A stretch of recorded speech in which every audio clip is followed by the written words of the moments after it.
Kind of an interesting problem I just ran into. I'll show you how I fixed it. Well, it has to do with my diesel Caravan, so this is kind of an update on it.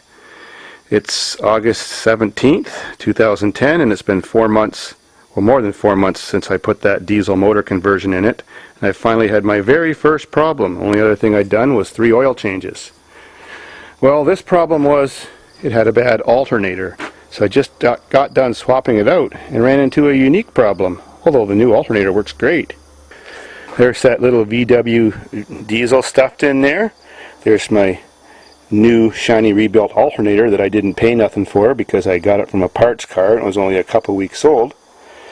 And I put it in the vehicle, started her up, tested my voltage, and voltage was perfect. So I hopped in my vehicle and drove home from the farm and noticed a light bit of rain on the windshield the other day. My wipers didn't work. What the hell did that have to do with that? Well, if you remember a video I made a while back about how alternators work, well, they all work basically the same way, and they all have an extra lead on them, which is just a small positive lead. It's called the exciter wire. When you turn your key on and power up your vehicle, voltage goes to this small wire on your alternator, not the output wire, which is the big one, and it excites the magnet or electromagnet for just a second, so it starts producing electricity. So in my alternator, that's the one, and this is the big one that goes to the battery to charge it. So it follows around, and right now it's unconnected. I'll show you why. Well, since this vehicle is sort of redneck wired, I had it wired to this blue wire, which is the constant positive that goes to the windshield wiper motor that parks it whenever you turn your wipers off. So that would give me switch positive, so that every time I turn the key on, my alternator would be excited. And that worked fine. That was here on this alternator. But now for some reason, it blew my wiper fuse. Every time I put one in, but not when the car was turned off. The wipers work great. Start the car, the wiper fuse would blow, but every time I start the car after changing that fuse, the alternator still worked perfect. Great voltage reading, 13.79. So every time I started the vehicle, it sent a quick pulse of 12 volts to the alternator, which excited it, and then it just kept working, but then the circuit would blow, and the wipers wouldn't work because the fuse would be blown. But you don't need any more power once it's excited, so it would just keep working as long as you drove the vehicle. Then next time you go to start it, you have, of course, no wipers, and it's discharging. So then I took that exciter wire and touched it to the positive with the vehicle turned off, and like it's doing now, it just makes a tiny spark, which is normal.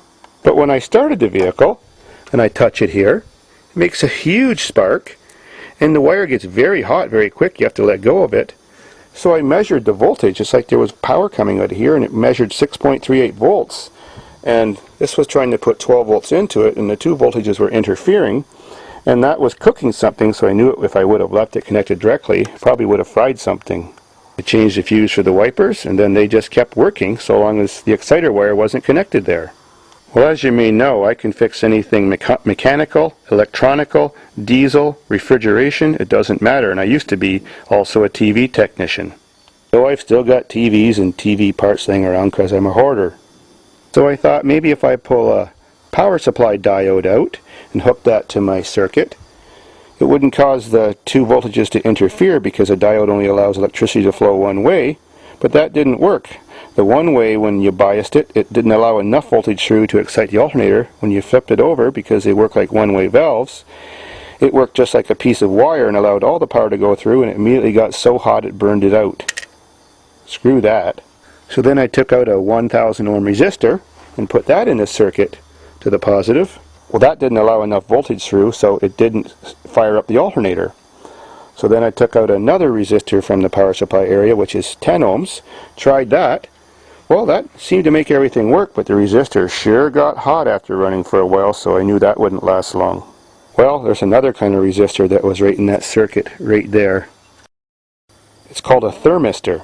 That means when it gets hot, it loses its conductivity and has more resistance. When it's cold, it has almost no resistance. What they're used for on CRT TVs, that means one with a big picture tube, is there's a degaussing coil that wraps all around behind the glass, or an induction coil, and a full 120 volts goes around there every time you turn the TV back on again from sitting for a while, and you hear the TV go ding, And that demagnetizes random magnetism that forms in the steel grid that aligns all the colors.